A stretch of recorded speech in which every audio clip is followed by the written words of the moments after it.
Halo minasan konbanwa. Watashi no namae wa Andika desu. Andika to tomoshimasu. 今日は私、作文について宿題をします。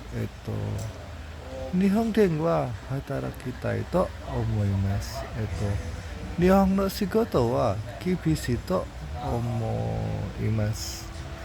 でも、毎日勉強すれば大丈夫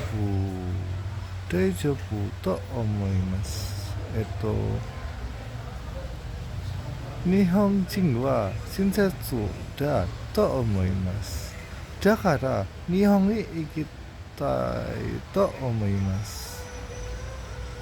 先生は夢を諦めないでと言いました。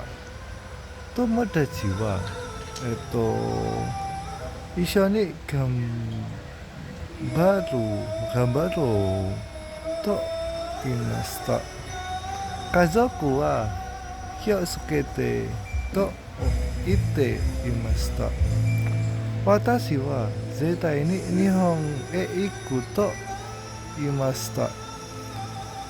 みんなが応援してくれて嬉しいです。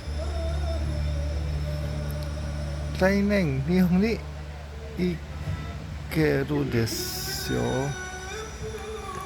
仕事を見つけられるでしょう。たくさんのことを学べるでしょう。友達もできるでしょう。